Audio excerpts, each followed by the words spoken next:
of the first drivers that pitted, I questioned the fact that they just changed right side tires. But since we saw so many cars that were pushing and heard from the pit reports that the cars were pushing, that maybe is the reason they only changed the right side tires, hoping the left side tire, the left rear in particular, wouldn't hold quite as good and help that pushing problem. I'll tell you one guy who's moved up pretty well here in the past few minutes. And there's trouble over in turn 2. Oh, crash in turn number 2. 2 cars against the wall. Micky Gibbs and Phil Barkdoll spin down off the banking, and Jeff Bodine goes between them. Morgan Shepherd is going to also be involved.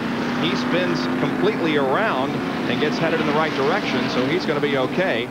But I don't think the same can be said for Phil Barkdoll. There is Chad Little, apparently, who has become involved in this and has some damage there on the left front of the car. And there's an oil cooler behind that left front fender that he might. I don't see a lot of smoke, so maybe he got lucky and didn't damage it. Riding with Chad as he limps toward the pits. This is only our second caution of the day. We had a multi-car crash coming off of turn 2 early in the event on lap number 13, and now at least 4 cars involved in a skirmish. And the Western Auto race summary at this point has Ernie Irvan leading and has led 49 of the 80 laps, and make that now 2 caution periods. 12 lead changes, average speed a little over 167 miles an hour. Out of race, Labonte, Sachs, Musgrave, Smith, Speed, and Bodine. Several of those because of that early race crash. And our lap leaders have been Michael Waltrip, Irvan, Earnhardt, Allison, Jeff Bodine, Schrader, Strickland, Marlin, and Spencer. Now our standings in the Western Auto Mechanic of the Year award has Kirk Shelmerdine on top by only 10 over Tony Glover of the Ernie Irvan car. Then Larry McReynolds is third, followed by Waddell Wilson and Andy Petrie. We have got ourselves a wide open race now with all these pit stops going to take place. Yeah, there were some drivers that were really wanting a caution flag so they could make some adjustments on those cars. Here's Chad Little came in. Really, the pits were closed when he came in, but I don't think he had any choice but to come in. Micky Gibbs also was involved in that encounter over there, and he made a pit stop. They're having trouble on the left side of Chad Little's car, I should say. And here's Phil Barkdoll's car. Apparently, he's going to have to come in on the hook. Yeah, his car is stalled at the bottom of the racetrack. Ken Schrader really needed this pit stop. It comes under caution as he and Ernie Irvan and Jeff Bodine all come down pit road. We go to John Kernan. I tell you, you're exactly right. The car was very, very loose for Ken. That's why he was not able to challenge for the halfway money. They wanted to change 4 tires.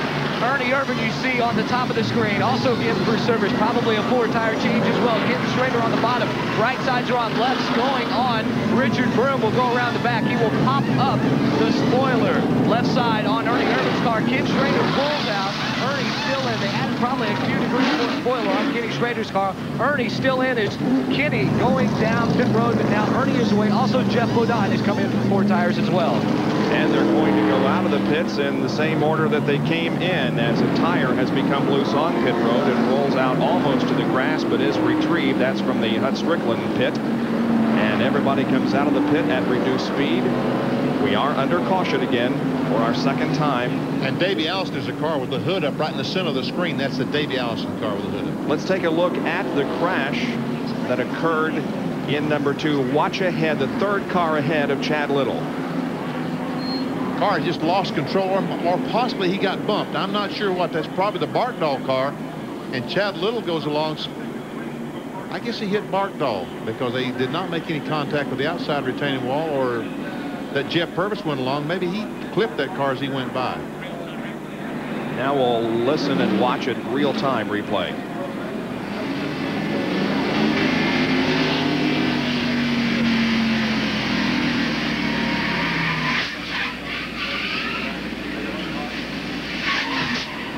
Yeah, that was the Purvis car that clipped him. The first sound we heard was the 19 car hitting the apron as the car slid across the bank where it meets the apron. The nose making contact with the apron. That's the noise we heard. Okay. Let's go to Jerry Punch, who can update us on the Davey Allison machine. Well, Bob, Davey Allison just made one of what will be 2 pit stops during this caution flag. The crew now waiting for him to bring the car back down pit road. They had the hood up a minute ago because they thought they may have a spring, one of the coil springs in the front that may have jumped out of the spring bucket. That may be the problem producing the concern over the handling of the car as Rick Wilson's car comes back down pit road. He's pitting right above Davey Allison, but the